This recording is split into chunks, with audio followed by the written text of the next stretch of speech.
Pour ne rien manquer, abonnez-vous maintenant.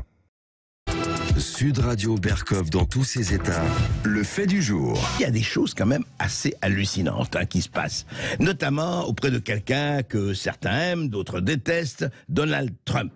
Alors, vous vous rappelez quand même, il n'y a pas si longtemps, 2016, 2017, et ça a duré jusqu'en 2019, 2020, pendant pratiquement toute la durée du mandat de Trump, c'était... Le FBI a enquêté sur la collusion de Trump et des Russes. Voilà, c'était dit, c'était ça. Il avait gagné, d'ailleurs, il avait gagné les élections en 2016 grâce ou à cause de la Russie. Eh bien, tout ça s'effondre. Attention, pas comme ça, Il s'est passé que le procureur spécial John Durham a publié hier son enquête sur l'enquête menée par les services de renseignement américains en 2016 sur une éventuelle collusion entre Donald Trump et la Russie. Ses conclusions sont formelles. Le rapport est de 400 pages. Le FBI s'est appuyé sur des renseignements bruts qui n'avaient été ni analysés ni corroborés pour lancer ses investigations. Il a manqué d'objectivité, dit le rapport, qui était extrêmement attendu. Et donc, voilà, ils ont enquêté, comme on l'a dit. Eh bien, ce que dit Durham, il dit... Le FBI et le ministère de la Justice doivent reconnaître qu'un manque de rigueur analytique, un biais de confirmation et une trop grande confiance envers des sources liées à des opposants politiques ont empêché les enquêteurs de considérer des hypothèses alternatives et d'agir avec l'objectivité appropriée. Il dit voilà, je dis justement, la vitesse et la manière dont le FBI a décidé d'enquêter sur Trump contrastent avec l'approche adoptée précédemment dans une affaire sur une possible ingérence étrangère dans la campagne de Hillary Clinton. Voilà. Il le dit, alors évidemment ça crée un séisme aux États-Unis. Les pro-Trump disent, voyez, on vous avait dit que c'était du fake news total. En fait, ça illustre de façon très spectaculaire cette fois-ci comment on peut utiliser, comment évidemment c'est pas nouveau, mais avec les réseaux sociaux et avec la mondialisation, ça prend des proportions planétaires. Comment tuer un opposant, comment répandre et pendant des années et des années répéter la même chose. Et évidemment, les gens sont influencés. Charles Gave, bonjour. Bonjour. Vous êtes président de l'Institut des Libertés et vous avez été l'un des premiers, on en avait parlé ici même dans cette émission, il y a déjà 2 ans. Vous avez parlé de John Durham et du procureur Durham. Et voici que le rapport de Durham sort et il dit, attendez, il n'y avait aucune raison que le FBI lance cette enquête sur une possible, mais révélée fausse collusion entre Trump et la Russie. Absolument. Mais là, il faudrait essayer de remonter un petit peu d'un étage. Oui. C'est-à-dire, bon, vous imaginez pas des braves flics, même les plus importants, s'amusant à ce genre de truc, essayer de descendre un animal politique, parce qu'en principe, c'est pas leur métier. Ouais. Donc, à mon avis, il est tout à fait évident que le FBI avait reçu ces consignes de l'administration américaine qui était en place pendant la première campagne de Trump, qui était l'administration Obama. Et tout semble indiquer que l'administration Obama a noyauté le ministère de la Justice à un point tel qu'on ne réussit même plus à poursuivre des gens comme les Clinton pour l'histoire de la Clinton Foundation et tout ça. Oui. Donc, ce qui m'intéresse beaucoup dans cette histoire, c'est que les États-Unis nomment un procureur spécial. Oui. Le premier, je crois que c'était pour Watergate. Oui. Dans le fond, le ministère de la Justice est soupçonné de ne pas être neutre. Oui, absolument. Donc John Durham, c'est le procureur spécial qui a été nommé. Qui a été nommé par Barr, le ministre de la Justice, pour poser 2 questions. Qui a donné l'ordre de monter ce coup? Oui. Qui?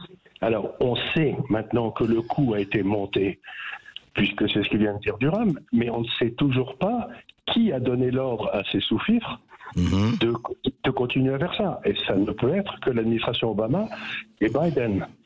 Oui. Donc, ça se rapproche, mais on ne sait pas, on ne sait toujours pas, parce que quand même, poursuivre le FBI qui fait une enquête prolongée sur le nouvel élu président des États-Unis, qui est le chef du FBI,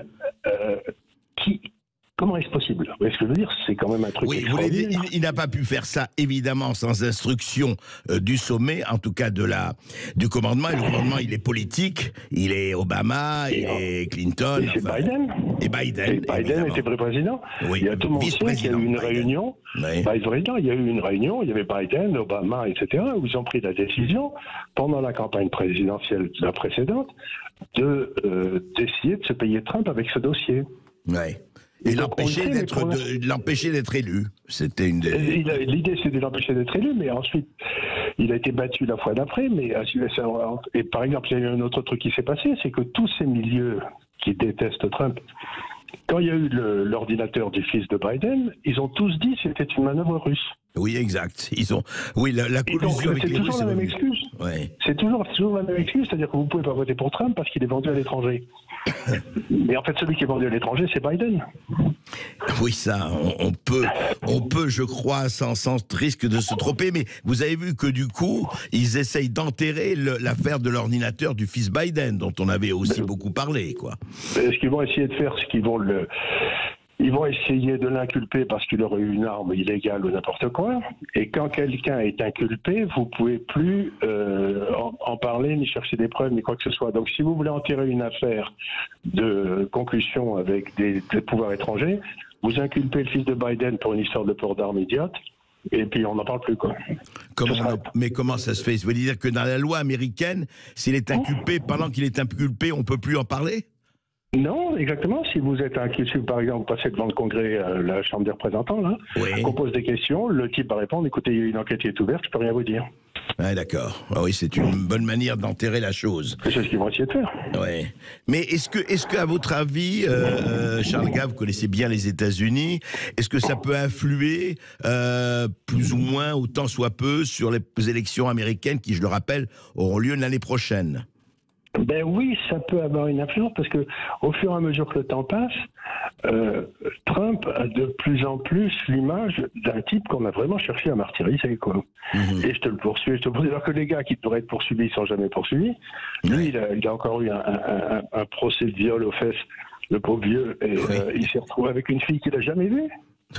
Qui connaissait une idée qu'il n'avait jamais vue, donc c'est accepté à New York parce que 80% des gens à New York ont voté contre Trump. Mais donc on fait des faux procès partout et on fait pas des vrais procès.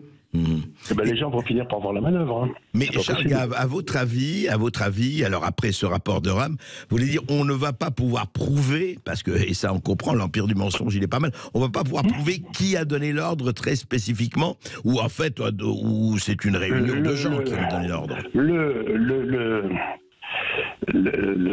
L'objet qui avait été donné à Durham, c'était est-ce que cette enquête était valide? Est-ce qu'elle était justifiée? Il répond non. Absolument. Il répond non catégoriquement. On ne lui avait pas posé la question. Qui Parce que ça, vous voyez ce que je veux dire. Donc ça, tout le monde le sait. Mais il doit y avoir les minutes des meetings qui ont été tenus, etc. Mais encore une fois, donc on va dire on va peut-être poursuivre un lampiste du FBI. Oui, mais Charles Gave, est-ce que les représentants, je parle des représentants parce que la Chambre est à majorité républicaine en ce moment, est-ce qu'ils peuvent lancer, eux, un avis en disant nous accusons, comme ils le font pour les responsables du Covid ou certains, en fait, de la gestion du Covid, est-ce qu'ils peuvent lancer je ne sais pas, une plainte ou contre X ou Y en disant mais... Ils ne peuvent pas, le Congrès de la séparation des pouvoirs, s'il y a quelque chose qui est trouvé, on amène le dossier au ministre de la Justice qui, lui, décide de poursuivre ou pas. Donc, les représentants, ils peuvent gueuler tout ce qu'ils veulent en disant c'est Obama, etc. Ils peuvent en avoir les preuves, mais à ce moment-là, il faut les transmettre au ministère de la Justice qui, étant un démocrate, s'empressera de les enterrer. Très intéressant. Donc, en fait, l'histoire de Rame, bon, effectivement... bien après, parce qu'on est déjà dans la présidence bien après, c'est en fait 5 ans après ou 6 ans après, blanchissent, entre guillemets, bon c'était un peu fait en partie, mais de façon officielle blanchissent Trump, mais effectivement on verra ce que ça donnera dans les prochains mois. C'est-à-dire, le point important qu'il faut comprendre, c'est que ça blanchit Trump, mais on ne sait toujours pas qui a commis le crime.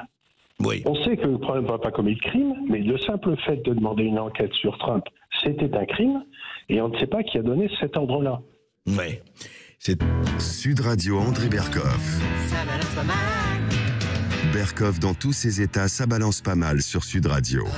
Parce que, comme vous le savez, l'éducation nationale a engagé une procédure disciplinaire contre René Chiche, agrégé de philosophie, professeur de philosophie, et c'est allé assez loin, puisque ça a débouché sur une suspension.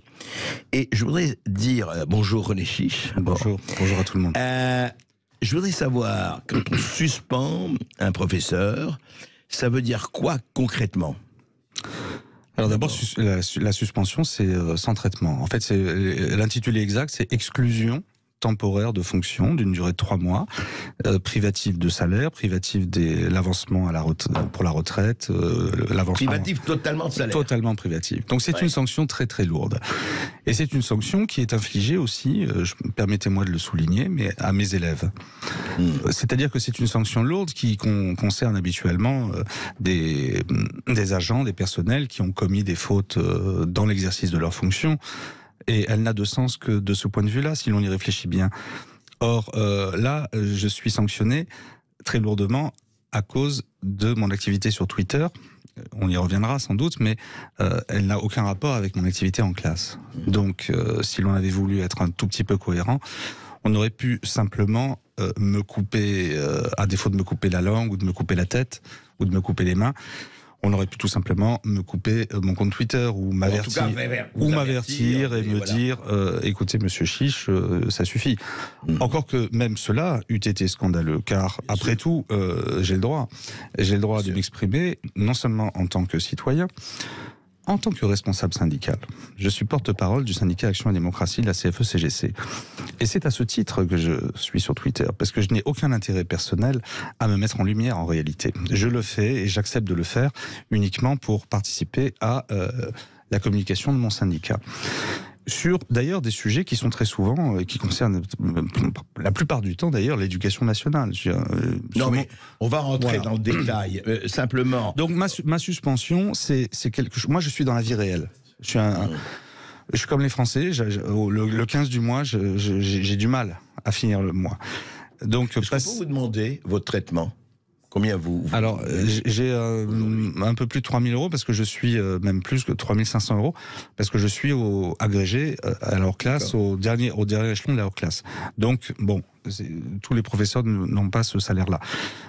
Mais je suis en face de gens qui, eux, gagnent en un mois ce que moi je gagne en 6 mois, et qui me mettent en difficulté, parce que non seulement ils me privent, effectivement, ils me coupent les vivres, mais moi je suis obligé de me défendre.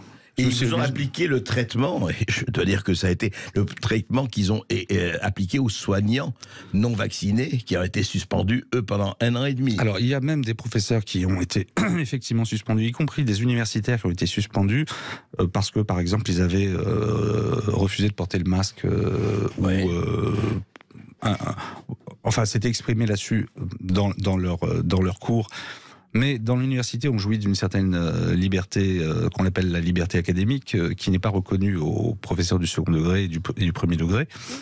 Cela dit, moi, ça n'a rien à voir, c'est mon expression, ce sont mes pensées, ce ne sont pas des gestes, ce ne sont pas des faits, on ne me reproche aucun fait. Non, mais en plus, c'est pas en classe que vous avez dit ça. Et en plus, vous auriez dit ça en classe, on aurait... Bon, et en plus, ce n'est pas en classe, voilà. Non seulement c'est pas en classe, mais si vous voulez, moi, j'enseigne la philosophie. Alors, j'ai dit, je m'exprime sur Twitter à titre de citoyen, à titre de responsable syndical, mais j'assume aussi mettre en avant ma qualité de professeur de philosophie. Il faut bien comprendre qu'un professeur de philosophie a des devoirs non seulement de loyauté envers l'État, je dis bien envers l'État, pas envers la Macronie, envers l'État, qui est au-dessus. Mais il a des devoirs de loyauté aussi envers Socrate, envers la vérité. Et quand je vois, quand j'assiste à des comportements qui sont exactement la négation totale de ce que j'enseigne, qui sont en fait l'encouragement à l'irrationalité la plus terrible, je ne peux pas me taire en tant que professeur de philosophie. Donc j'assume. Et puis, l'éducation nationale utilise le fait que je mette ma qualité de professeur de philosophie en avant, comme elle dit, pour déclencher cette procédure. je suis désolé, mais c'est mon identité. Je suis là avec mon cartable. Je ne suis pas professeur de philosophie du lundi de 8h à 10, et puis ensuite René Chiche ou autre chose. Je suis professeur de philosophie. Et je dis en réalité que je suis professeur de philosophie pour ne pas dire que je suis philosophe. Je le dis par modestie. Je le dis comme un Enthoven, c'est longtemps prévalu d'être prof de philo, comme il dit, alors qu'il n'a aucun élève et qu'il ne risque absolument pas le genre de sanction que je risque. Bon, là on voit qui est qui.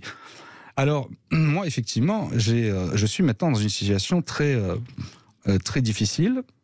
Bon, pour ce qui est de la perte de salaire, je vais me débrouiller. Je suis surendetté, mais je vais encore faire un emprunt, je vais me débrouiller. Mais il y a les frais d'avocat. Mais voilà, je ne peux pas laisser ce genre de choses se passer comme ça. Donc il faut non seulement, pas pour moi seulement, évidemment que cette sanction disproportionnée, stupide, sera probablement annulée et que ça va me coûter cher. Mais il y a des sujets plus intéressants là derrière, parce que je ne suis pas le seul. Je ne suis pas le seul professeur et je pense qu'on cherche à faire un exemple avec moi. Il faut bien voir que sur les réseaux sociaux, vous avez une parole qui s'est libérée à un moment donné. On a parlé du pas de vague, etc.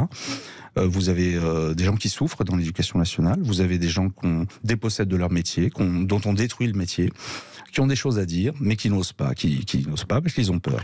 Ouais. Alors, qu'est-ce qui s'est passé? Non, mais justement, on va parler de cette parole qui s'est libérée, de ces tweets que vous avez fait, encore une fois, très précisément en dehors de votre activité de professeur, c'est clair. Et puis, évidemment, on ne découpe pas un homme en morceaux. Je rappelle simplement, je le dis aux auditeurs de Sud Radio, aux résistants de Sud Radio, moi je le dis que le professeur René Chiche, il a engagé des avocats et il y a des frais, et qu'il a lancé une cagnotte, et voilà, si quelqu'un veut y participer, eh bien écoutez, c'est où? Alors, d'ailleurs, enfin, j'ai utilisé Litchi, j'ai bricolé ça à la hâte, mais je remercie vraiment très profondément ceux qui ont commencé à y participer, parce que j'ai vu qu'il y avait des dons assez conséquents. Moi, même une petite somme modeste, si on est nombreux, ça suffira. Mais j'ai besoin d'un avocat sérieux, et un avocat sérieux, c'était là cher. Pourquoi? Parce que je suis en face d'une secte. Je suis en face d'une bande organisée. Évidemment, l'éducation nationale n'a pas du jour au lendemain, un beau matin, décidé de porter plainte contre René Chiche, de poursuivre René Chiche, n'a pas surveillé son compte Twitter. C'est pas comme ça que les choses se sont passées. Alors qui? C'est une très bonne question. Qui a donné les instructions? Qui a donné les instructions, et qui a donné surtout les documents sur la base desquels une procédure a été engagée dès le mois de septembre. Et la façon dont elle a été engagée laissait présager la conclusion. C'est-à-dire qu'on voulait me sanctionner durement. Donc il y avait une volonté. Cette volonté, j'en ai des preuves parce que j'ai le document qui... La seule chose, si vous voulez, quand un fonctionnaire est en commission disciplinaire, il a un dossier administratif dans lequel figure ce qu'on lui reproche. Qu'est-ce qu'il y a dans mon dossier? Des captures d'écran qui ont été réalisées sur une période de quelques mois. Mais René Chiche, n'importe qui peut faire des captures. Exactement, c'est ce que j'allais vous dire. Ouais. On ne sait pas qui les a faites. On ne sait pas comment elles sont arrivées là. Alors, moi, j'ai posé la première question que j'ai posée à la commission disciplinaire, c'est: mais vous voulez que je réponde de ces tweets? Mais dites-moi d'abord, prouvez-moi d'abord que c'est moi qui les ai écrits, et dites-moi d'où vous les avez, parce que n'importe qui peut faire l'objet d'une délation. Voilà, c'est de la délation. D'accord, oui, mais il peut vous dire, mais ce n'est pas le sujet. Le sujet que vous avez dit vous-même, n'importe qui peut le faire. Le problème, c'est d'abord qui a donné les instructions pour qu'on vous poursuive de façon assez dure. Je ne sais pas si vous avez la réponse. Mais ça peut arriver à tout le monde d'être dénoncé de façon anonyme, des choses. Mais là, il y a une autre dimension, c'est que j'ai subi ce que je peux qualifier de harcèlement de la part de beaucoup de personnalités publiques et même de responsables, même d'un chef de cabinet de l'éducation nationale pendant un moment, suite à un tweet qui a attiré l'attention sur moi. Mais ce n'est pas moi qui ai été à l'origine de cela, c'est Aurore Berger qui a annoncé qu'elle... La députée Aurore Berger. La députée Aurore Berger, à l'époque, elle était députée à l'REM. C'était en décembre 2021, quelques jours avant le vote de la loi instaurant le pass vaccinal. Et en annonçant qu'elle portait plainte contre moi, cette brave dame a déclenché une tempête, d'abord un torrent d'insultes, mais une tempête médiatique, parce que en l'annonçant, elle a été invitée sur un plateau de télévision. À l'époque, les députés en question subissaient beaucoup de menaces. C'était l'époque du pass, etc. Des menaces, ils se faisaient insulter, etc. Et je me souviens, j'ai encore en tête un article d'un journal, d'un quotidien de Paris qui disait « Aurore Bergé, on a assez d'être traité de nazis et collabos. Et alors qu'est-ce qu'elle fait? Elle porte plainte contre René Chiche. Mais enfin... Où est-ce que René Chiche l'a jamais traité de... Je me suis jamais intéressé à elle. Alors, René Chiche, c'est l'heure des informations. Nous allons interrompre, on va reprendre avec vous ensuite, parce que cette histoire est exemplaire. On va en parler juste après les informations. À tout de suite. Et le face-à-face du mardi 16 mai sera avec Nicolas Mirkovic pour son livre Le chaos ukrainien aux éditions Publish Room Factory. Vous nous appelez au 0826 300 300 pour participer à l'émission. 0826 300 300. À tout de suite sur Sud Radio. Sud Radio Berkov dans tous ses états. Appelez maintenant pour réagir 0826 300 300. Il était une fois une femme qui avait le pouvoir de faire voyager les gens. Oui, enfin bon, seulement à travers sa cuisine. Et pour un prix minuscule, son secret, les avocats à prix coûtant à 1,85€ les 6 chez Aldi. Et destination guacamole. Aldi, place aux nouveaux consommateurs.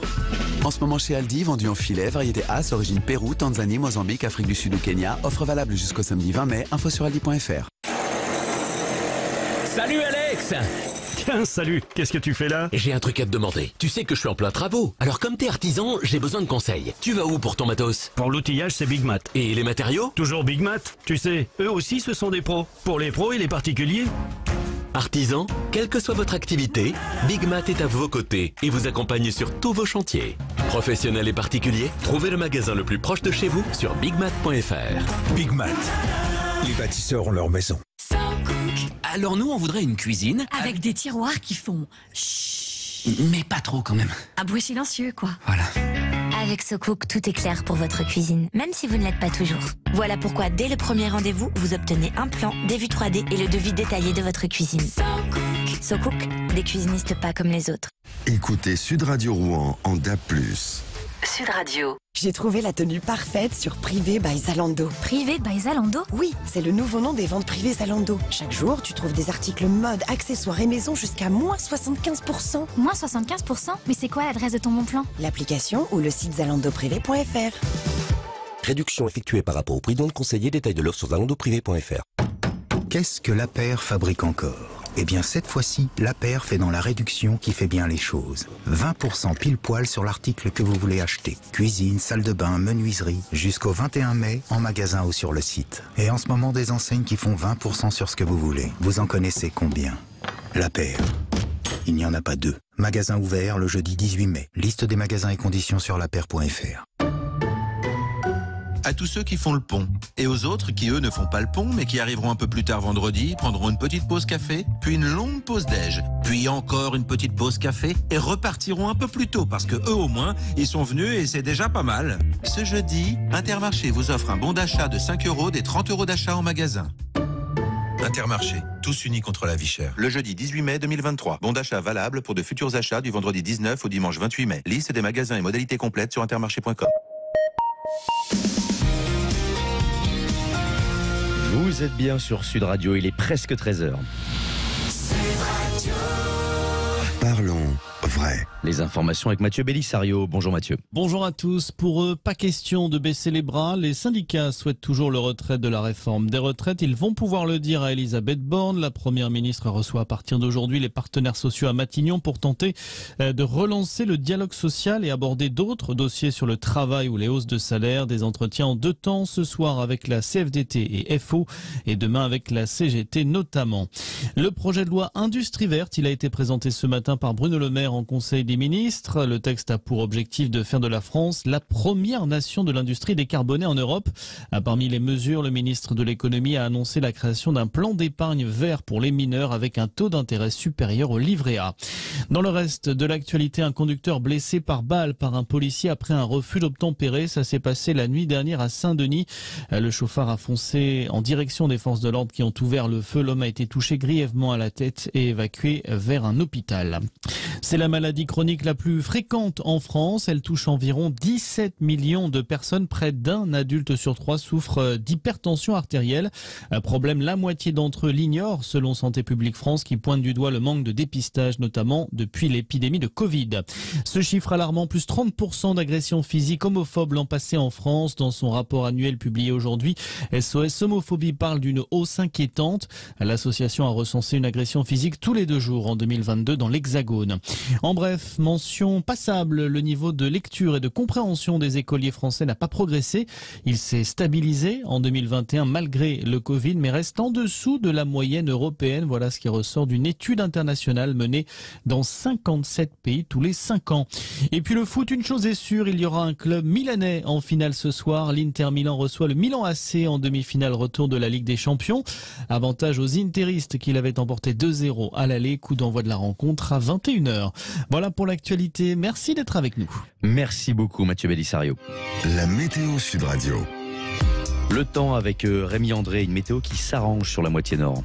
Oui, ça s'arrange un petit peu, surtout sur la moitié nord. En effet, les nuages restent encore condensés aujourd'hui entre les Pyrénées, le Massif central, le Jura, avec encore des averses qui, dans l'après-midi, reprendront depuis l'Alsace jusque vers les Alpes du Nord, les Alpes du Sud, la Côte d'Azur, également la Corse. Des averses qui pourraient prendre localement un caractère orageux. Sur le Massif central, ça s'arrête. Dans l'après-midi, il n'y aura plus que quelques ondées. Et sur les Pyrénées, eh bien, les ondées ou les averses vont se limiter vraiment au relief, le Piémont retrouvant un petit peu de calme. Quant aux éclaircies, eh bien, je vous le disais, elles sont belles depuis le nord de la Nouvelle-Aquitaine jusqu'aux frontières belges et sur la Manche. De belles éclaircies également vers la Méditerranée, mais là, toujours avec du vent, Mistral et Tramontane qui soufflent autour du golfe du Lion. Quant aux températures, eh bien, le reste un petit peu fraîche, 17 degrés de maximum à Paris comme à Toulouse, jusqu'à 19 degrés à Nantes ou à Bordeaux et jusqu'à 24 à 25 degrés entre Montpellier et Marseille. Merci beaucoup Rémi André. Ici Sud Radio. Les Français parlent au français. Les carottes sont cuites. Les carottes sont cuites. Sud Radio Berkov dans tous ses états. Et nous sommes toujours avec René Chiche, professeur agrégé de philosophie, membre du Conseil supérieur de l'éducation, syndicaliste. Et nous allons parler de, effectivement, ce qui se passe en ce moment. En ce moment, alors où on vous parle, René Chiche, qui est avec nous, est suspendu. Suspendu complètement, c'est-à-dire sans ni indemnité, ni mensualité, etc. Donc, il a engagé une action en justice. Je rappelle très rapidement, vous avez fait un tweet suite à la plainte en diffamation d'Aurore Berger. Juste une phrase. Vous dites l'éducation nationale a engagé dans des conditions plus que douteuses une procédure disciplinaire à mon encontre en me reprochant des tweets sur Macron, sur la guerre entre la Russie et l'Ukraine, sur la politique sanitaire, etc. au nom du devoir de réserve. Et je n'ai pas encore répondu sur le terrain pénal alors qu'il y a matière. Je subis régulièrement des flots d'injures et des mises en cause de mes qualités et compétences et je n'ai pas encore porté plainte alors qu'il y a surabondance de matière. Je commence à en avoir assez. Là, vous en avez eu assez. Vous avez porté plainte, vous avez engagé une action en justice. Très bien. Alors, aujourd'hui, en fait, vous êtes suspendu depuis quand exactement et jusqu'à quand, normalement ? Alors au départ, on m'avait dit que c'était depuis le 14 avril, et puis je viens de recevoir un courrier hier du ministère qui me dit que c'est depuis le 21 avril. Depuis le jour où j'ai reçu en main propre le recommandé. Oui. Mais hélas, ça ne sera pas ma libération n'interviendra pas le 14 juillet comme je le pensais. Mais je voudrais savoir dans quel régime on vit. Dans quel régime on peut faire ce genre de choses, c'est-à-dire s'en prendre d'abord à un citoyen, ensuite à un professeur, ensuite en plus à un professeur de philosophie. Je rappelle que nous avons un président qui s'est fait faire le portrait par un journaliste obséquieux, particulièrement obséquieux, d'un soi-disant président philosophe. Dans quel pays, et pourtant nous sommes en France, dans quel pays poursuit-on quelqu'un, lui reproche-t-on de s'exprimer, et de s'exprimer peut-être avec virulence, mais c'est la règle du jeu du débat. L'expression n'est pas de l'autre tienne. Mais forcément. voilà, exactement. Si je m'exprimais d'une façon plate, personne ne m'entendrait. Donc il y a un côté provocateur, et surtout sur Twitter. La seule, au fond, qui soit légitime à me reprocher d'être sur Twitter, c'est mon épouse. D'ailleurs, elle me le reproche. Elle considère mes tweets comme des pets de lapin et elle dit que je n'ai rien à y faire. Je pense qu'elle doit se dire, au fond d'elle-même, c'est bien fait pour lui.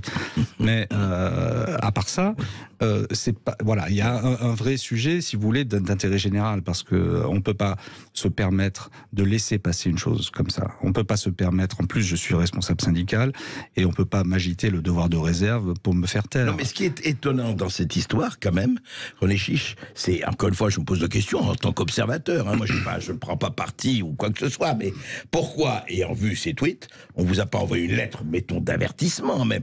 Il dit, n'oubliez pas que vous êtes professeur, à supposer. En plus, ça tient pas, mais à supposer, vous êtes professeur, vous êtes quand même responsable de vos étudiants. Attention, arrêtez, ou d'ailleurs, on ne comprendrait pas pourquoi, mais à supposer, on ne vous a même pas envoyé un avertissement en disant, écoutez, vos tweets je pense nuisent gravement à la santé. Je pense que ces personnes se croient tout permis et se permettent tout. Et je pense que nous avons là une configuration très rare où nous avons confié le pouvoir à des gens qui ne sont pas du tout à la hauteur, qui se comportent n'importe comment. Et on n'arrête pas de le voir. Je veux dire, le président... On parle de l'exemplarité. On prétend que j'aurais manqué à mon devoir d'exemplarité, ce qui est totalement faux. Je suis exemplaire dans l'exercice de mes fonctions. Mais... non, aux propos inappropriés. Mais quand le président de la République, lors d'un hommage à Samuel Paty, se permet de brandir la photographie de deux idiots qui ont vraiment des têtes d'idiots, qu'est-ce qu'il fait ? Quel exemple il donne ? McFly et Carlito. Exactement, je ne pouvais même pas prononcer leur nom, je ne les connais pas. On me reproche mes tweets, mais qu'on les lise mes tweets, parce qu'il y en a 18 000. Non, on ne me reproche pas mes tweets, on a pris quelques tweets, quelques-uns, sur 18 000, et on les a enfilés les uns à la suite des autres. Et moi-même, quand j'ai lu ça, je me suis dit, mais René Chiche, c'est un fou. Mais je fais la même chose avec Macron, je fais la même chose avec n'importe qui. Moi, je prends quelques paroles de Macron, je les mets les unes à la... Voilà, et on se dit, mais c'est une ordure, c'est une crapule, cet homme. Je fais la même chose avec un grand écrivain de la littérature classique, et je le fais passer pour un idiot. Donc, soyons sérieux. Mais là, on est en plus à l'éducation nationale. Il y a, si vous voulez, une circonstance aggravante. Alors, vous disiez que le ministre s'est servi de vos tweets. Voilà, exactement. Je suis stupéfait que le ministre ait cité ce tweet en pleine émission de télévision. Il avait préparé la chose, manifestement, puisqu'il a sorti un petit carton de son veston pour citer ce tweet où je compare les effets de la loi que des députés s'apprêtent à voter sur le pass vaccinal, qui instaure le pass vaccinal, au statut des Juifs. Pourquoi ? Parce qu'à ma connaissance, ça n'était jamais arrivé depuis le statut des Juifs qu'en France, on interdise à des gens qui n'avaient commis aucune faute de circuler, d'aller, de venir, et en fonction simplement de leur état de santé, à la limite, de pénétrer dans des restaurants, de prendre le train. Moi-même, ce jour-là, par solidarité, j'ai décidé que je ne monterais plus dans un train qui était interdit à une catégorie de mes compatriotes. Ça me rappelle effectivement de très mauvais souvenirs. Alors, quand on dit ça, il faut... Attention, il a dit juif, oh là. Mais je réponds à monsieur Ndiaye, mais Chiche, c'est comme Cohen. Hein, je m'appelle Salomon. Alors, moi, je m'interroge, pourquoi il a fait ça ? Si quelqu'un avait des critiques à faire à monsieur Ndiaye et parlait de l'esclavage, on dirait tout de suite... C'est dégueulasse. Pourquoi il a fait ça ? C'est qui veut noyer son chien l'accuse de la rage. Hein. En tout cas, c'est moche. En tout cas, écoutez, on va suivre ça, René Chiche. Je rappelle effectivement que sur l'ICHI, je le dis, il y a une cagnotte si vous voulez aider René Chiche parce qu'il est en pleine procédure, judiciaire. Voilà, vous l'aidez. Franchement, même 1 euro. Symbolique. Non, bien sûr, mais non, mais c'est le symbole, et puis là, le symbole de la liberté d'expression. Encore une fois, au-delà de René Chiche, au-delà de nous, au-delà de qui que ce soit, n'oubliez jamais que la liberté d'expression ne s'use que si l'on ne s'en sert pas. Et ça, c'est très important. Merci. Et elle n'est pas à géométrie variable. Et elle est pour tout le monde. De poids, de mesure. Exactement. Absolument. Merci. Sud Radio Berkov dans tous ses états. Le face-à-face. Le face-à-face d'André Berkov avec Nicolas Mirkovic pour son livre « Le chaos ukrainien » aux éditions Publish Room Factory. Bonjour Nicolas Mirkovic. Bonjour. Nicolas Mirkovic, vous avez écrit un livre Encore une fois, quelles que soient les opinions qu'on peut avoir sur ce qui se passe et qui se passe encore et plus que jamais entre la Russie et l'Ukraine et au-delà, entre l'Amérique, l'OTAN, la Chine, la Russie, etc., l'Europe, bien sûr, le chaos ukrainien.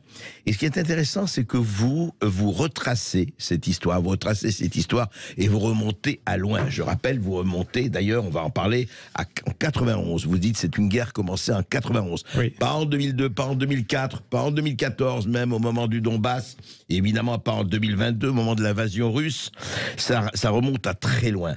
Et vous racontez, et puis vous dites vraiment qu'on est à la croisée des chemins. Alors je rappelle que vous êtes diplômé de l'Empire Business School, vous êtes président de l'association Est-Ouest, vous avez beaucoup écrit effectivement sur l'Amérique Empire. D'ailleurs, on en avait parlé déjà, Bienvenue au Kosovo et le martyr du Kosovo. Mais l'Amérique Empire, je me rappelle très bien de ce livre. Et là, vous faites toute cette histoire du chaos ukrainien. Et vous dites justement que nous sommes véritablement aujourd'hui à la croisée des chemins, mais une croisée dramatique. Parce que, et encore une fois, vous ne faites pas du tout ni dans l'apocalypse, ni dans le catastrophisme, mais vous dites effectivement, pour les États-Unis, pour la Russie et pour l'Europe, et évidemment pour l'Ukraine, c'est-à-dire qu'en fond, on est entre, je dirais, la montée ou les abîmes. Tout à fait. Alors, expliquez-nous un peu pourquoi. Parce que la réalité derrière cette guerre dont on ne parle pas assez, c'est que c'est un affrontement essentiellement d'abord de la Russie et de ses alliés, quelque part, dans le monde multipolaire. On parlera peut-être tout à l'heure des BRICS. Et le monde atlantiste, les États-Unis, l'Ukraine n'est que, entre guillemets, le champ de bataille. C'est terrible ce qui s'y passe. En fait, c'est la guerre par procuration. C'est une guerre par procuration. Si vous enlevez aujourd'hui, les Ukrainiens le disent eux-mêmes, en tout cas ceux qui sont à Kiev, si vous enlevez le financement, l'armement atlantiste, il n'y a plus de guerre en Ukraine. Les Américains ont décelé depuis très longtemps, et on peut remonter à Spikeman, Mackinder, des géopolitologues du siècle dernier, qu'il ne fallait surtout pas qu'il y ait de rivales qui naissent, de rivales aux États-Unis. Ils ont identifié que le seul endroit où il pouvait y avoir un rival, ce serait en Eurasie. Donc du coup, cette grande plaque tectonique entre l'Europe et l'Asie. Et donc ils ont peur, parce que les Américains, depuis la fin du communisme, ne cessent d'étendre leur réseau, ne cessent d'agrandir leur empire. Rappelons-nous, c'était l'effondrement de l'URSS en 1989-90, enfin les années 90, tout le monde se rappelle. Ensuite, la fin de l'histoire de Fukuyama, voilà. Mais cette fin de l'histoire signifiait la domination, le leadership absolu des Américains sur la planète. Exactement. Quelque part, c'est ça. Et les Américains ont cru qu'ils avaient en effet gagné l'histoire, que c'était la fin, il n'y aurait plus de concurrents. Et au lieu de se servir de leur soft power, donc du coup leur pouvoir doux, via les médias, via les cabinets de conseil, via toutes ces organisations qu'ils possèdent pour étendre leur rayonnement, ils ont décidé d'employer la manière forte chaque fois qu'ils avaient un grain de sable dans l'engrenage. Et il y a l'Institut... La manière forte, quels exemples rapidement? Eh bien, la manière forte des révolutions de couleur qu'ils ont menées. On sait qu'ils sont responsables des révolutions de couleur en ex-Yougoslavie, en Géorgie, en Kyrgyzstan, dans des zones d'influence russe. Ils ont utilisé la manière forte en Afghanistan, 20 ans. Ils ont utilisé la manière forte en Libye, en Irak. Les guerres américaines auxquelles malheureusement nous avons été associés à de nombreuses reprises, depuis le 11 septembre 2001, sont à l'origine de plus de 900 000 morts dans le monde, dont un tiers de civils. Et ce chiffre vient non pas d'un institut russe, mais de l'institut Watson, de l'université de Brown aux États-Unis. Un tiers des 500 ingérences américaines depuis 1776 dans le monde. Et là, ça vient de l'université de Tufts. C'est le centre Depuis la guerre d'indépendance, vous voulez dire? Depuis la guerre d'indépendance, un tiers des interventions américaines dans le monde se sont produites depuis les années 90. C'est-à-dire que les Américains, au moment où il n'y a plus d'URSS, ou au moment où il n'y a quasiment plus de communistes, passent. La troisième accélère cette espèce de Drang nach Osten que les Allemands avaient fait en Europe pour avancer leurs pions, soit donc par leur soft power culturel, soit par des révolutions de couleur, soit clairement par la guerre. Et en Ukraine, ce qui s'est passé, c'est que les Russes, qui étaient clairement dans le collimateur des Américains, parce que c'est un énorme territoire extrêmement riche, plus de 130 millions d'habitants, les Américains ont voulu les mettre aussi, les faire rentrer dans leur monde atlantiste. Les Russes ont dit au bout d'un moment, non. On ne veut pas rentrer dans ce modèle. On va en parler justement. C'est la nouvelle configuration du monde qui est en train de s'afficher, dont vous parlez excellemment dans votre livre. Ce monde multipolaire va-t-il exister et à quel prix? On en parle tout de suite. Et vous avez la parole sur Sud Radio pour interpeller Nicolas Mirkovic pour son livre Le chaos ukrainien. Vous nous appelez au 0826 300 300, 0826 300 300. À tout de suite sur Sud Radio. Parle-t-on français? Je n'aime pas la blanquette de veau. Je n'aime pas la blanquette de veau. Sud Radio Berkov dans tous ses états. Et je suis pas le seul, Nicolas Mirkovic aussi avec son chaos ukrainien paru chez Blabejrum Factory. Un livre d'histoire au bon sens du terme et un livre effectivement du présent. On est vraiment à la croisée des chemins, et quand je dis la croisée des chemins, c'est la croisée des abîmes ou la croisée des remontées. Ça nous concerne absolument tous. L'Ukraine, c'est là, c'est pas loin. C'est bien de se préoccuper du drapeau européen sous l'Arc de Triomphe, mais c'est beaucoup plus intéressant de voir ce qui se passe aujourd'hui. Alors, je voudrais justement, avec vous, Nicolas Mirkovic, on a parlé de l'état des forces en présence et de cette montée. On la voit partout. Vous l'avez dit vous-même. Enfin, l'Arabie, vous l'avez parlé dans votre livre, l'Arabie Saoudite qui rejoint l'Iran, enfin pour la première fois sous l'égide de la Chine. Oui. La monnaie alternative après SWIFT. L'Arabie Saoudite qui vend son pétrole en yuan à la Chine, le yuan comme monnaie, les alternatives. La dédollarisation en toute partie du monde, etc. Alors, en fait, et l'Ukraine et l'Europe jouent quel rôle dans cette histoire? Alors, l'Europe, malheureusement, joue le mauvais rôle, puisque nous nous sommes alignés sur les États-Unis, sur une guerre qu'ils ont organisée. Jeffrey Sachs, l'économiste qui a été proche des néoconservateurs, en tout cas qui connaît très bien les entrailles du système américain, le dit, la guerre en Ukraine, c'est la conséquence de 30 ans de politique néoconservatrice américaine depuis la chute de l'URSS. Nous jouons les supplétifs des États-Unis. Les Américains ont déclenché un coup d'État à Kiev en 2014. Ils y ont mis différents ministres, dont des ministres qui n'étaient même pas ukrainiens la veille. Ils ont eu leur ministère et leur ministre des Finances, non? Ministre des Finances qui arrivaient des États-Unis, d'autres ministres qui sont arrivés de Géorgie, de Lituanie, pour servir la cause américaine. Ils ont reçu leur ministère et la nationalité américaine le même jour. Ukrainienne, le même jour. La conséquence de ça, c'est qu'il y a eu une rébellion dans l'est du pays qui a rejeté le coup d'État. Et il y a une guerre civile dont on ne parle pas, la guerre de 2014, 10 000 morts, 30 000 blessés, plus d'1 million de réfugiés. Avec le Donbass notamment.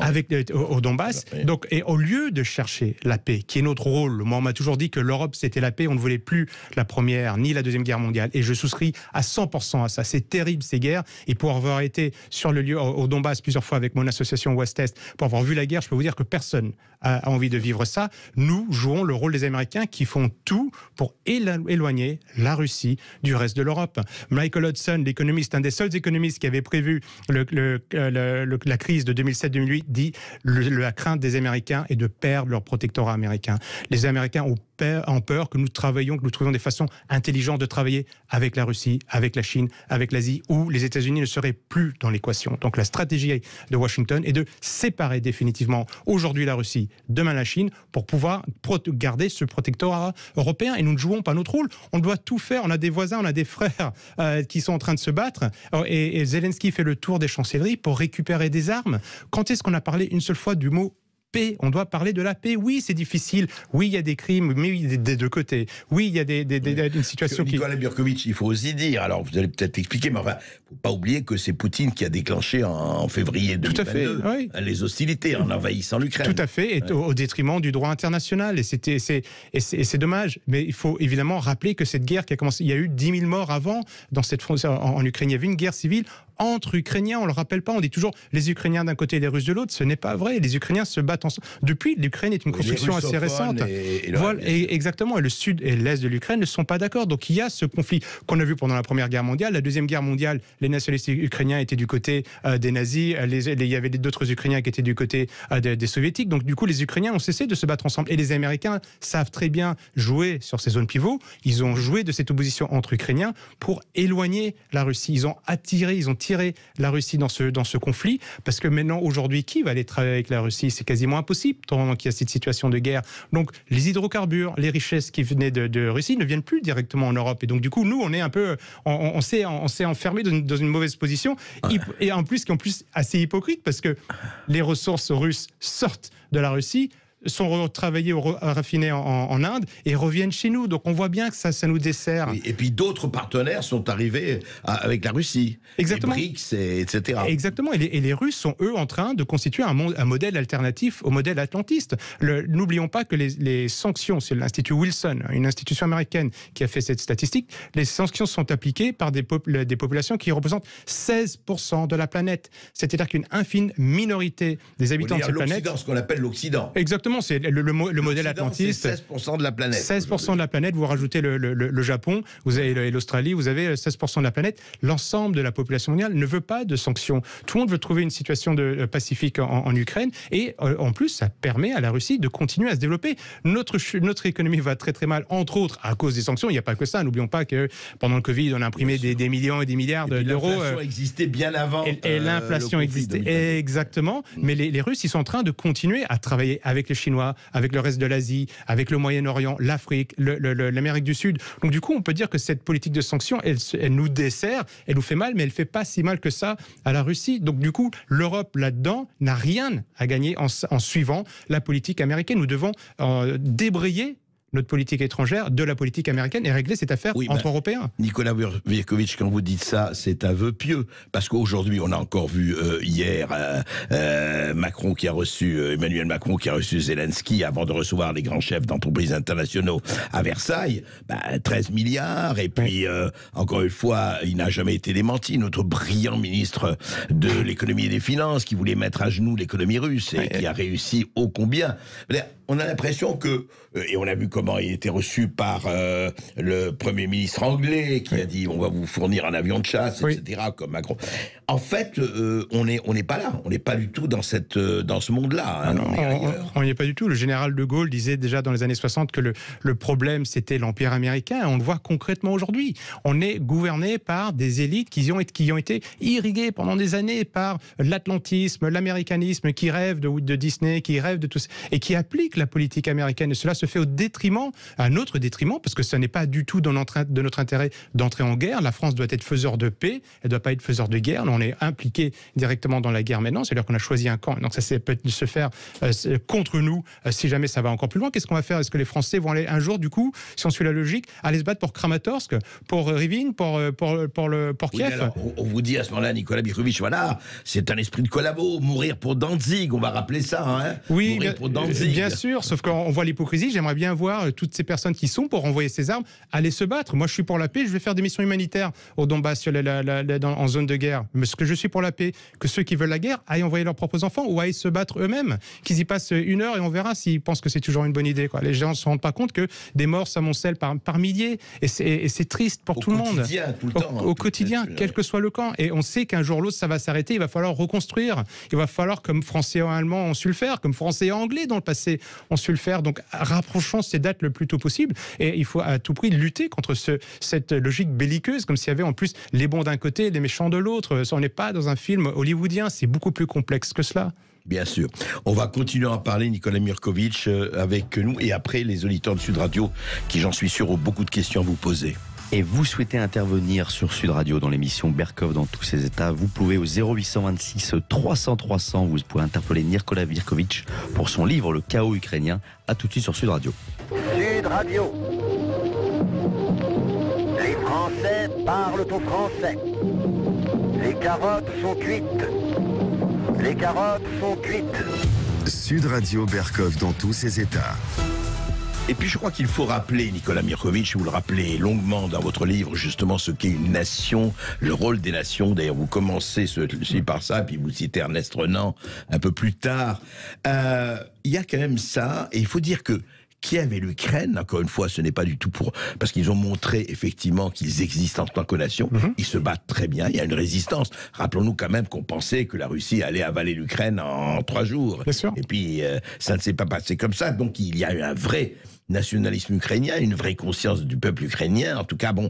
Mais en même temps, ce que vous dites très bien, c'est qu'il y a quand même une Ukraine très lié à la Russie, quelque part. Là, expliquez-nous cette Russe de Kiev. Il faut remonter aux origines pour comprendre. Malheureusement, on a l'impression qu'un jour, Poutine s'est réveillé et s'est dit qu'est-ce que j'ai fait? J'ai déjà fait les Jeux Olympiques, j'ai fait un mondial de foot. Tiens, j'ai pas encore attaqué un voisin, donc je vais le faire. Et c'est un peu comme ça, je caricature, qu'on le présente dans les médias. Il faut remonter à l'histoire de l'Ukraine. Comme pour n'importe quel conflit, il faut remonter dans le passé. C'est indispensable. L'histoire de l'Ukraine est très récente. Si vous voulez, on ne parle pas d'Ukrainiens, de peuple ukrainien avant le 19e siècle. Et la vraie construction ukrainienne, elle se fait d'abord, il y a une tentative socialiste dans les années pendant la Première Guerre mondiale, et puis c'est les communistes qui vont bâtir la République socialiste soviétique d'Ukraine.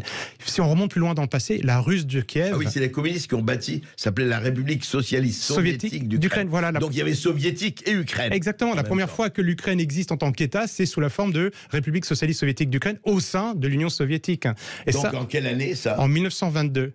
En 1922. Et le territoire, parce que Staline voulait à tout prix qu'il y ait une nation ukrainienne. Il a dit que c'est extrêmement important. Il a peur du chauvinisme grand russe. Il dit que le nationalisme ukrainien est moins grave que le chauvinisme grand russe. Il dit même, on va créer cette Ukraine. Et il dit, c'est vrai que tout le monde parle. Staline le dit dans le au 10e congrès du Parti communiste. Il dit, bon, c'est vrai qu'ils parlent russe, mais d'ici quelques années, on va les obliger à parler tous ukrainiens. C'est Staline. C'est Staline. Staline l'Ukraine au congrès du Parti communiste. Il dit, on veut les obliger à parler l'ukrainien. Il y a une politique de corénisation où on oblige les personnes à apprendre l'ukrainien. C'est vous dire à quel point l'État est fragile, parce que c'est une construction par les soviétiques. Il n'y a pas beaucoup de fondements. Il y a une population qui parle majoritairement le russe en ville, dans les campagnes plutôt l'ukrainien, et derrière une idéologie communiste qui dit non, on va en faire tous des Ukrainiens. Ça va durer un certain temps. Mais à l'origine, si on remonte au Moyen-Âge, si on regarde la Russe de Kiev, l'ensemble des populations slaves de cette région-là se retrouvent dans un État, un énorme État qui recouvre en partie l'Ukraine actuelle, la Biélorussie actuelle, les pays baltes actuels, la Russie, et qui va être constamment la convoitise de différents États. L'Empire russe, comment on appelle ça? Non, on peut appeler ça.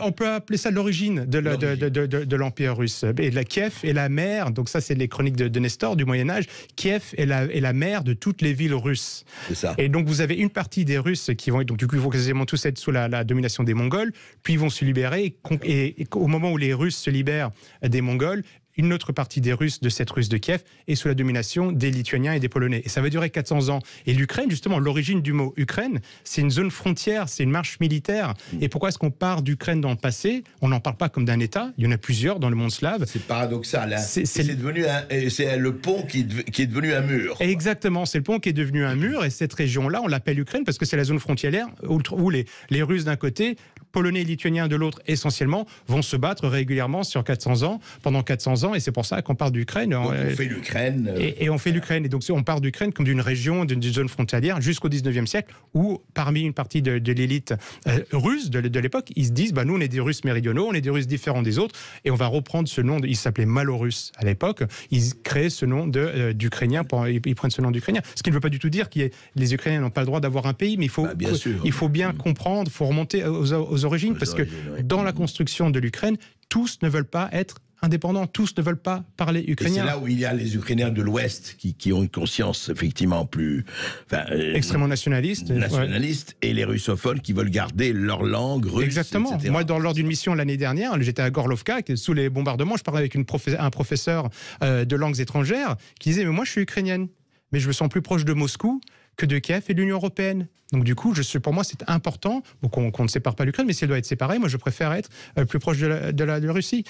Beaucoup de personnes vont dire ça dans l'Est et le Sud. C'est culturel plutôt qu'autre chose, ça. C'est culturel, c'est la langue, c'est la proximité, puis c'est historique aussi, puisque Staline et Lénine, quand ils créent l'URSS, coupent une partie de la Russie, la rajoutent à cette nouvelle construction qui s'appelle l'Ukraine, qui n'existait pas avant. Disons, on va mettre des Ukrainiens, on va mettre des Russes, et on va mélanger un peu tout ça, et puis il y a une main de fer au-dessus de tout ça, donc ça va forcément unir. Mais lors de la Deuxième Guerre mondiale, les Ukrainiens de l'Ouest choisissent le camp des nazis, l'Est, l'armée rouge. Et on a toujours vu, lors du Maïdan, l'Ouest et une partie de Kiev sont plus proches des Germains, de l'Union européenne, et l'Est se soulève et pour se rapprocher de la Russie. Donc il y a une fragilité.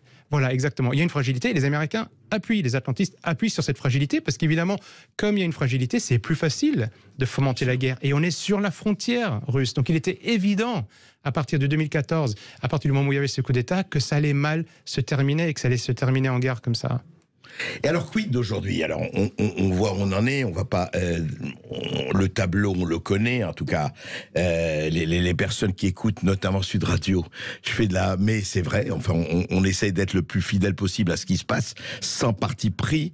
Mais à votre avis, alors, quelles sont les options?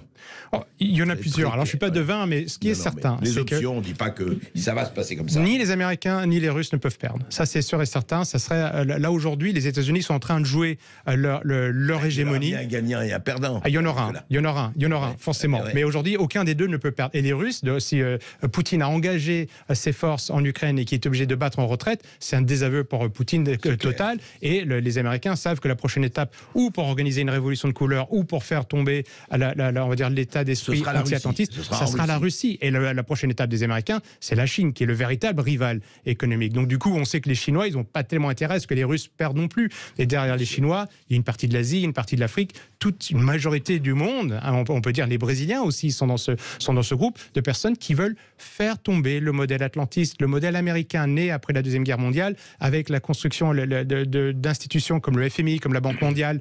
D'où le basculement du monde. Voilà, d'où le basculement du monde qui est en train de se faire. La dédollarisation est en train de se mettre en place. De moins en moins de pays font appel au dollar. Pourquoi est-ce qu'on ferait appel à une monnaie américaine pour faire des transactions quand les Français achètent du pétrole aux Émirats Arabes Unis, par exemple?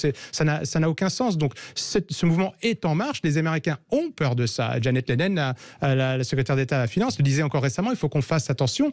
Donc, il y a un monde qui n'est pas parallèle d'autres nations indépendantes qui sont plus pour des nations souveraines qui est en train de se mettre en place et qui veulent concurrencer l'hégémonie américaine en disant c'est fini, votre modèle ne marche pas, on veut mieux partager le gâteau. Et en plus, il y a tout le volet culturel, cancel culture, wokisme, qui ne passe absolument pas en dehors des frontières. On le voit déjà en France. Déjà en France, on voit que ça a du mal à passer. Des joueurs de football ne veulent plus utiliser le maillot LGBT. Etc. Exactement. Donc du coup, ça choque beaucoup de personnes. Et donc il y a ces pays-là qui sont en train de dire on va faire notre propre modèle. Et donc les Américains le prennent mal parce qu'ils dirigeaient l'ancien modèle. Ils étaient l'hégémon, la grande puissance. Vous pensez vraiment, à votre avis, que ça pourrait durer pour l'éternité, quoi? Oui, je pense.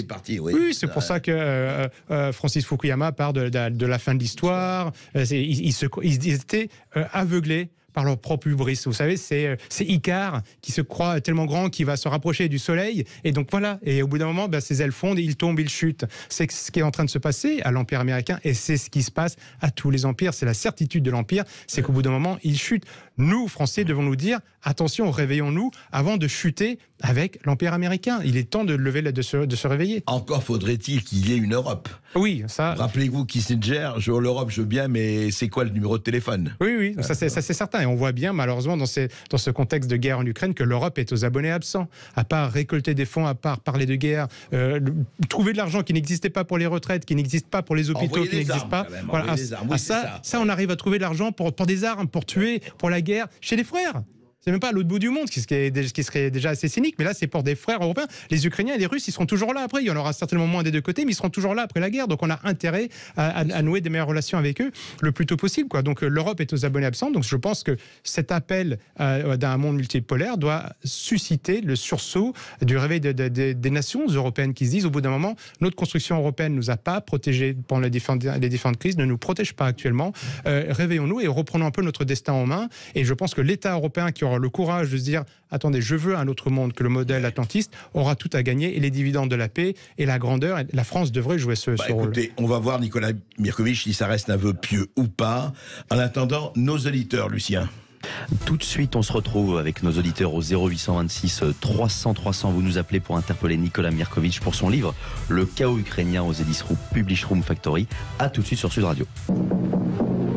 Ici Sud Radio. Les Français parlent au français. Je n'aime pas la blanquette de veau. Je n'aime pas la blanquette de veau. Sud Radio Berkov dans tous ses états. Vous êtes bien dans le face-à-face d'André Berkov avec Nicolas Mirkovic pour son livre Le chaos ukrainien aux éditions Publish Room Factory. Et vous avez la parole au 0826 300 300. Vous nous appelez. On accueille tout de suite François des Yvelines. Bonjour François. Oui, bonjour à tous. Bonjour Monsieur Berkov, bonjour Monsieur Mirkovic. Bonjour François. Bonjour. Oui, alors j'avais une question en fait. Bon, déjà merci beaucoup pour cette émission. Franchement, ça apporte un contre-jour tout à fait éclairant sur la situation entre l'Ukraine et la Russie, avec une belle perspective historique. Et je trouve que vous êtes vraiment objectif et vous apportez beaucoup d'éléments factuels. Donc merci beaucoup. Ma question, c'est dans ce à quoi on assiste, quel a été le rôle ou la conséquence du don de la Crimée en 54 par Khrouchtchev à l'Ukraine, puisque à l'époque l'Ukraine faisait partie de l'URSS, donc on peut dire que c'est à peu près le même pays. Par contre, la Crimée, en 91, revient dans le giron russe, alors qu'elle est composée majoritairement d'une population russe, à 65% en 2014, ça a été noté, et c'est un accès direct à la mer Noire. Donc, quelles ont été les conséquences de ce don qui s'est fait, à ce qui paraît, sur un coin de table en 54 par Khrouchtchev? C'est exactement ça, vous faites bien de parler de cette situation de Crimée. N'oublions pas que la Crimée a été gagnée sur les Tatars, donc même dans les Ukrainiens les plus nationalistes, ils ne peuvent pas réclamer l'Ukraine parce qu'elle n'a pas fait partie de cette zone qu'on appelait Ukraine. Pas réclamer une zone... Crimée, oui. Voilà, Crimée, pardon, qui était une zone frontalière. Khrouchtchev, sur un coup de coude, qui était l'ancien secrétaire général du Parti communiste ukrainien, il faut le rappeler, il y a eu plusieurs Ukrainiens qui ont dirigé l'URSS, donne sur un coup de tête, en effet, la Crimée à l'Ukraine. La Crimée faisait partie en 1954 pour célébrer l'amitié entre les Ukrainiens et les Russes, sans demander aux Criméens, sans demander aux Russes, sans demander aux Ukrainiens. Voilà, à l'époque, ils pouvaient se faire ça, et même la constitution soviétique ne le permettait pas. Voilà, cette population qui se retrouve du jour au lendemain dans la République socialiste soviétique d'Ukraine. Elle est majoritairement russe pour des raisons historiques, comme je viens de l'évoquer. Et quand en 80, donc ça c'était évidemment un choc pour la population. Imaginons demain Emmanuel Macron qui donne la Normandie à l'Angleterre pour la bonne entente entre Anglais. Trop pas pour faire plaisir à Charles. Voilà, c'est ça. Pour l'amitié entre les Anglais et les Français. Eh bien, bon, ils acceptaient. À l'époque, c'était l'URSS avec beaucoup de difficultés, mais ils acceptaient parce qu'ils n'avaient pas trop le choix. Quand en 91, il y a eu l'indépendance de l'Ukraine, les Criméens voulaient revenir en Russie. Et ça, on ne le sait pas, on n'en parle pas. Il y a eu un référendum pour revenir en 91, oui. Pour qu'au début des années 90, pour revenir, pour que la Crimée rejoigne la Russie, qu'elle devienne même une région autonome au sein de la Russie, mais qu'elle revienne en Russie. Et si vous lisiez Le Monde, à cette époque-là, vous verriez l'armée ukrainienne qui débarque avec des armes dans les administrations de Crimée, pour empêcher les Criméens d'aller, non pas d'aller voter, mais de se rapprocher. En tout cas, ils se sont attaqués au gouvernement local pour empêcher les Criméens d'avoir leur autonomie et leur attachement à la Russie. Donc du coup, ça, évidemment, ça a chamboulé la carte géographique, la carte géopolitique de donner la Crimée aux Ukrainiens. Et pourquoi est-ce que c'est si important aussi? Parce que la Crimée est la base de la flotte, la plus grande base de la flotte militaire russe aujourd'hui. C'est donc l'accès à la mer Noire, donc à la mer Méditerranée par la suite et les mers chaudes. Donc c'est extrêmement stratégique. Et c'est pour ça que même après, quand l'URSS a explosé et que l'Ukraine a réclamé son indépendance, il y a eu un contrat entre la Russie et l'Ukraine sur des dizaines d'années pour que les Russes continuent à maintenir... la base navale. Exactement, on reste là. Merci beaucoup François. On va à Bayonne avec César. Bonjour César. Bonjour César. Bonjour André Berkoff et merci infiniment pour vos super émissions. Merci César. Alors écoutez, en cette période de sécheresse, alors que chez nous il pleut beaucoup à Bayonne, mais on a l'impression qu'on est dans le déni de la pluie. Ouais. Donc on nous dit que c'est la sécheresse. Bon, ben, je peux vous dire que sur place on le vit pas du tout, mais peu importe. C'est comme tout le reste. Tout le reste, c'est le déni. Bon, mais alors je voudrais juste apporter un peu d'eau à votre moulin. Oui. Je pense qu'un énorme problème par rapport à ce qui se passe à la guerre en Ukraine, mais aussi à ce qui s'est passé pour René Chiche ou Donald Trump, pour moi c'est un même problème, c'est le fascisme. Et je voudrais juste faire remarquer une chose, c'est que on dit souvent le fascisme c'est quelque chose de droite. Alors je voudrais juste faire remarquer une chose, il y a un fascisme de gauche, même si je ne crois pas à la droite et à la gauche, hein, j'aime pas mettre les gens dans les cases. Il y a un fascisme, qu'il soit de droite ou de gauche, c'est voilà, un fascisme. Vous avez et on ne parle pas assez de ça. Il y a un fascisme centriste qui fait croire qu'il est un peu de l'un ou un peu de l'autre, et au final c'est toujours pour les riches. Et dès qu'on accuse les riches, on est accusé de conspirationnistes. Dès qu'on critique le sujet de l'immigration, on est accusé de racisme. Donc il y a un fascisme sur tous les sujets. Dès qu'on a envie de faire quelque chose d'original, on nous empêche de s'exprimer, comme pour René Chiche, on l'empêche. Et je voudrais faire remarquer cette envergure du fascisme qu'il faut vraiment voir large et arrêter de mettre dans la case de droite ou je ne sais pas quoi. Et je voudrais juste dire une dernière chose, c'est que je suis complètement d'accord avec ce que dit l'invité, mais le deuxième point, c'est que on vote jamais dans ce pays. on ne vote jamais alors qu'on vit à côté de la Suisse, qui est un pays qui vote très régulièrement. Et je crois que si tous les citoyens du monde pouvaient voter beaucoup plus, eh ben, on aurait des politiques, je suis sûr, beaucoup plus multipolaires, pour le coup, beaucoup plus diverses. Et la diversité permettrait la liberté d'expression. Parce que ça se fait toujours comme ça, et malheureusement on ne vote jamais, donc c'est des dirigeants qui prennent des décisions, et le peuple ne s'exprime pas, donc qu'on arrête de dire qu'on est des républiques, on est des républiques de très mauvaise qualité, parce qu'on ne vote jamais, et on devrait reproduire le système suisse. Voilà ce que je voulais dire. Merci César. Qu'en pensez-vous, Nicolas Mirkovic? Oui, en effet, c'est quand même grave que sur ce sujet ukrainien, il y a une version officielle, comme il peut y avoir dans un État totalitaire, fasciste, et que dès qu'on sort des clous, eh bien, on est suspecté de tout un tas d'accointances politiques. Et ce qui est grave, il y a une guerre ici, on devrait pouvoir en parler, comme on doit pouvoir parler de n'importe quel sujet, qu'il soit médical, politique, culturel, sportif. C'est la confrontation des idées qui permettent souvent de trouver un consensus et de trouver une solution. Là, aujourd'hui, sur la guerre en Ukraine, ça fait 8 ans, ça fait 9 ans, à vrai dire, que j'alerte sur cette guerre en Ukraine, que je vais sur place, que je me suis dit, quand il y a eu ce coup d'État, eh bien, que ça allait dégénérer un jour ou l'autre. J'ai appelé toute une partie de la presse, j'ai fait même venir des blessés ukrainiens ici en France, des blessés par l'armée ukrainienne, qui habitaient du Donbass. Comment a réagi la presse? Ils ne venaient pas, ou alors j'avais des journalistes qui ne venaient pas, qui disaient, oh, qu'est-ce qu'on s'en fiche de la guerre au Donbass, ça ne sert à rien. Je disais, attention, vous allez voir ce qui va arriver. Ou alors j'avais des journalistes qui arrivaient, de médias, on va dire, respectables, en tout cas mainstream plutôt, et qui disaient, oh, mais c'est super intéressant. Donc ils sont venus, ils disaient, mais mon édition, j'ai pas le droit d'en parler. Je dis derrière, bon, c'est super, vous allez pouvoir faire un article. Et j'ai des noms que je donnerai pas, de grands journaux quotidiens, de gauche comme de droite, et qui sont venus, et qui ont dit que c'était extrêmement important, mais derrière, c'est leur rédaction qui dit non, ça passe pas. Le comité éditorial ne voulait pas qu'on parle du Donbass. Et j'ai dit, mais qu'est-ce que c'est que ce pays? Il y a une guerre avec 10 000 morts. La question ne sera pas posée, circuler et rien à voir. C'est exactement ça. C'est ça aussi, on peut appeler ça du fascisme. Moi, j'appellerais ça le totalitarisme de la pensée, la police de la pensée, qui est au moins autant à gauche qu'à droite, mais c'est pour ça ces notions n'existent plus devant ce conformisme, je dirais glauque et je dirais visqueux de la pensée dominante. C'est ça qui est terrible. Lucien. Merci beaucoup César. Allons à Montpellier avec Patricia. Bonjour Patricia. Bonjour Patricia. Oui. Bonjour Monsieur Mirkovic, bonjour Monsieur Bertrand. Bonjour. Oui, en parlant de la paix, j'ai beaucoup aimé tout ce que vous avez dit.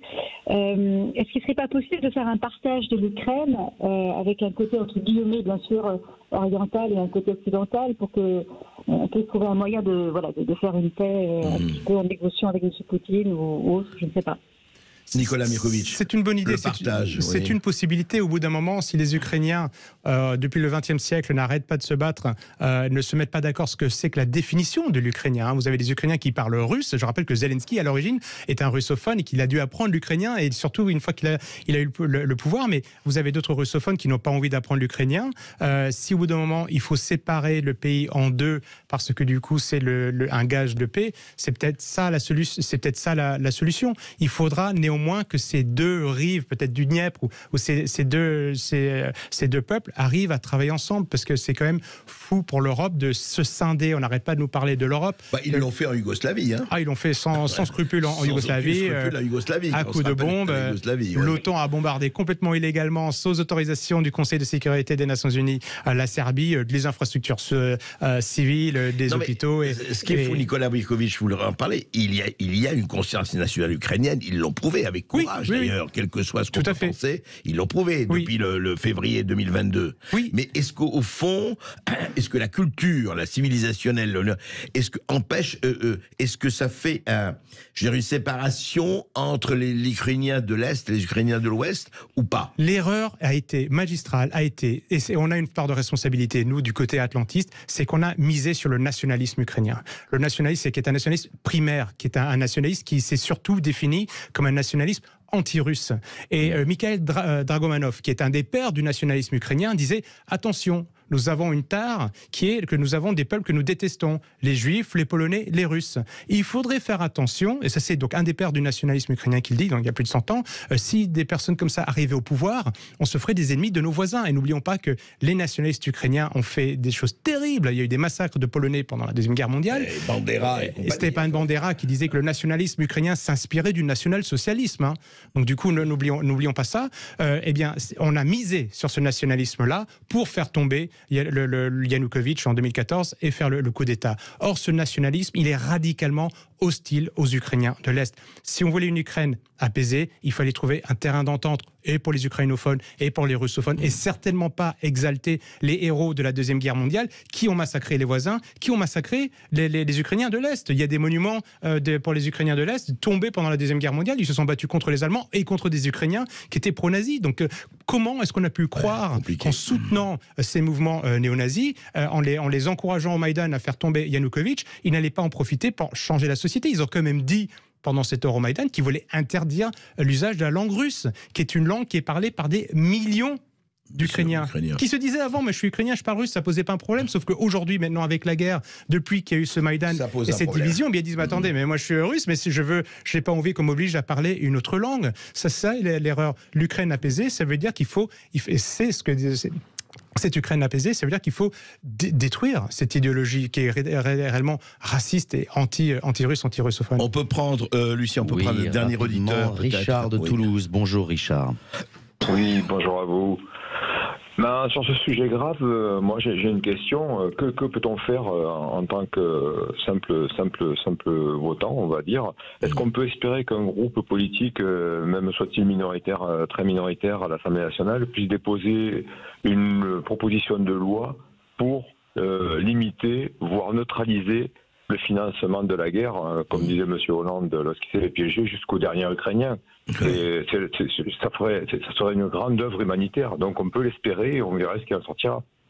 Oui, qu'en pensez-vous, Nicolas Mirkovic? Une proposition de Richard, il dit, est-ce qu'il n'y aurait pas un groupe qui pourrait dire, bon, arrêtez un tout petit peu avec cette espèce d'envoi partout de centaines de milliards de dollars d'armes, et on voit très très bien ce qui se passe, les armes arrivent, les Russes les détruisent, etc. etc. Oui. Enfin, et puis il y a des milliers de morts bien sûr, de part bien et d'autre, c'est terrifiant quand même. Ça serait salutaire, je pense en effet, si c'était possible qu'au sein de l'Assemblée nationale, on ait des personnes de bonne volonté qui, à travers les frontières politiques, réussissent à se retrouver en groupe pour dire on arrête la guerre, on arrête ça, ça serait important parce que cette guerre, elle peut déraper, elle peut on peut être aspiré dans cette guerre à force d'apporter les armes. Je pense que si la France veut arrêter la guerre, c'est pas compliqué. Il peut y avoir une dérive. C'est terrible. Bien sûr. C'est nucléaire aujourd'hui. Exactement. La France donne des armes et la Russie, au bout d'un moment, qu'est-ce qu'il dit que les Russes, au bout d'un moment, vont pas en avoir marre de la France qui donne des armes, qui forme des chasseurs en disant bon, la France, je vous mets dans les cibles, vous aidez les Ukrainiens et j'ai des missiles hypersoniques et je vais calmer Paris. Ça peut arriver, ça. Je vais calmer Londres. Donc, du coup, et qu'est-ce qu'on va dire? Non, nous, on donne des armes et on ne fait pas partie de la guerre.